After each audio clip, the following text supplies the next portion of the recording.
இரவு வானத்துல இந்த 3 நட்சத்திரங்களை நம்ம எல்லாரும் கண்டிப்பா பார்த்திருப்போம். ஒரே நேர்கோட்டுல இருக்கும். பட் உண்மை என்னன்னா அங்க வெறும் 3 நட்சத்திரங்கள் இல்ல, மொத்தமா 9 நட்சத்திரங்கள் இருக்கு. அண்ட் அந்த நட்சத்திரங்கள் எதுவும் ஸ்ட்ரெயிட் லைன்ல இல்ல, ஒவ்வொன்றும் வெவ்வேறு லொகேஷன்ல பல லைட் இயர்ஸ் தூரத்துல அமைந்திருக்கு. ஒராயன் விண்மீன் கூட்டம் பார்க்கறதுக்கு கிரேக்க புராணங்கள்ல வர ஒராயன் த ஹண்டர் மாதிரி இருந்ததால அவரோட பெயரையும் உருவத்தையும் இந்த கான்ஸ்டலேஷனுக்கு கொடுத்தாங்க. அந்த ஹண்டரோட பெல்ட்டா பார்க்கப்படுறது தான் இந்த 3 நட்சத்திரங்கள், அல்னிடாக், அல்னிலம் அண்ட் மின்டாகா. இதனாலேயே இந்த ஸ்டார்ஸை ஹொரையன்ஸ் பெல்ட்னு சொல்றோம். நாம இங்க இருந்து பாக்குறப்ப வேணா அந்த நட்சத்திரங்கள் பக்கத்துல லைனா இருக்க மாதிரி தெரியலாம். பட் சைட் வியூல பார்த்தோம்னா முன்ன பின்ன ரேண்டமா இப்படிதான் இருக்கும்.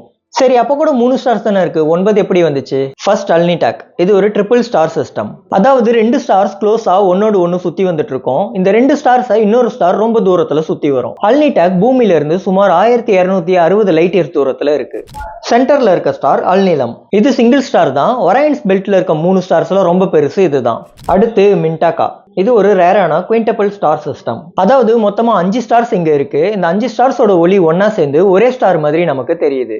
பூமியில மட்டும் இல்ல, மார்ஸ்ல இருந்து கூட ஒரையன் கான்ஸ்டலேஷனை பார்க்க முடியும். 2004ல நாசாவோட ஸ்பிரிட் ரோவர் மார்ஸ்ல இருக்கப்போ கேப்சர் பண்ண இமேஜ் இது. இதுல கூட ஒரையன்ஸ் பெல்ட்டை ஈஸியா பார்க்க முடியும். மேபி மில்கிவே கேலக்சியோட வேற ஒரு பார்ட்ல இருந்து இந்த ஸ்டார்ஸை பார்த்தா நேர்கோட்டில் இருக்க மாதிரி தெரிய வாய்ப்பில்லை. விண்வெளி பத்தி ஈஸியா புரிஞ்சுக்கணும்னா சேனலை சப்ஸ்கிரைப் பண்ணிக்கோங்க.